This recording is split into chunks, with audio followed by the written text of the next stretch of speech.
Welcome back to the Arizona Daily Mix. Now we are talking about finances and how it's impacted our lives during the pandemic. No one knows better than Mark Bonnet. You are the CEO of CorePath Wealth Partners. Good morning. Good morning. It's good to see you. I was excited to talk to you today. Finances are a big thing right now, and I think during the pandemic, I've actually sat back and looked at myself and said, okay, where am I going? What do I want my future to look like? Do you find that's happening with a lot of people? It is. We're seeing it all over the country, coast to coast. Two things are really happening. Number one is folks have more time on their hands during the pandemic, which means that they're reevaluating what's important in their lives, how they want to be living, where they want to be living, certainly with real estate prices, and what's important to them.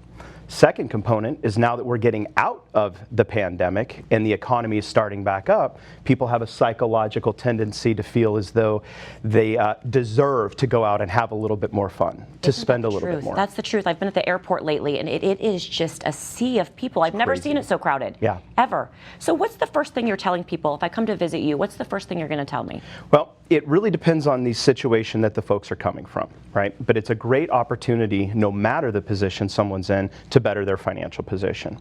First off, it's really about establishing the habits. That's the big challenge, is right now folks are so emotional and excited to get back on airplanes, back into restaurants. Summer's starting, kids are getting out of school and building plans. So psychologically, we want to get out and start to spend. And that can put us in a downward spiral. So the first thing that I'm typically recommending in our advisors within our firm is to make sure that we're putting ourselves on some level of budget, which is really hard to do. That word, right? A lot of us don't like that B word. It's almost a four-letter word. Yes, it's not, but it should be. Right, exactly. So one of the suggestions that we have is, instead of trying to force yourself into a budget, pay yourself first. Identify what it is that you're really trying to shoot for long term. Set those dollars aside before they even go into your financial accounts. Because if you try to wait, you don't even feel it, right? You don't even feel it. It's not even there. That's exactly right. Yeah. If you try to wait and save what's left over, you're going to end up spending it, and there's going to be nothing left over. Right, right. I have to ask you, I mean, our personalities kind of dictate how we spend money and the psychology of who we are and how we relate to money, right? There's a huge part of money. But for me, during this time, I mean, I've gotten a little distracted with shiny objects over here of cryptocurrency. Right? It's like a quick get rich, and I get like a little distracted over here with it. What are your thoughts on that? So that's one of the challenges we run into. And creating wealth and putting ourselves into a better financial position is about the resistance to the next shiny object, whether it's something that we want to buy at the mall or something that we want to invest in. So the way that we combat that is trying to stay away from the next shiny piece and investing systematically.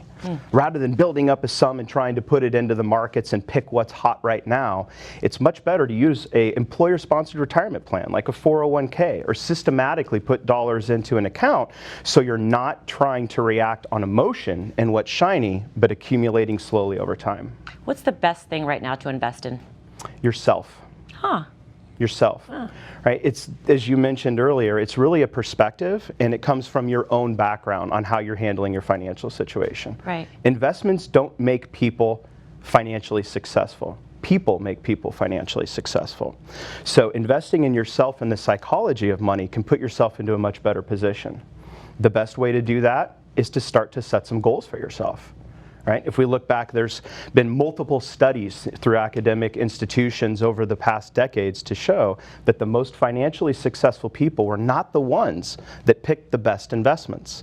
They were the ones that set goals for themselves and were very disciplined in obtaining those. That's truly how we create the wealth. I'm always fascinated by studies. I mean, there's all sorts of studies about finances. You have something on the sheet right here about the Harvard study. Can you tell me about that? Yeah, that's exactly what I was just referencing, and it goes way back to the 70s.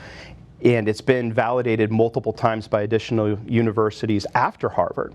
And it basically took all of the valedictorians from the Harvard business schools over multiple decades, looked at their trajectory and what we would consider financial success, and identified that those that achieved higher levels of net worth and wealth had one thing and one thing alone in common. And that was they actually wrote down and specifically committed to their goals. So if there is something that we're trying to do, and stay away from the cryptocurrency craze or the new shopping mall or the trip, the thought would be set a goal, whether it's going to be the vacation that's coming next summer, whether it's early retirement, whatever it is, a new vehicle, put a picture of it right there on your mirror in the morning and know that's what you're shooting for.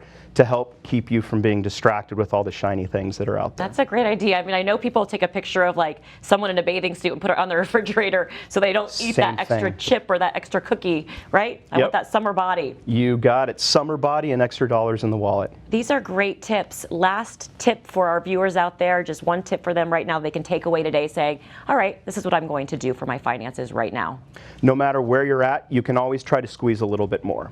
Right? Even if it's putting away $10, $15, $20 into a savings account, it doesn't matter. It's not about the dollars in the investment, it's about the habit. So setting the habits, that's the place to start. Skip the extra cup of coffee that day and put it away, right? Just an extra $5 a day. Amazing how it works. Yeah, thank you so much. So great to talk to you today.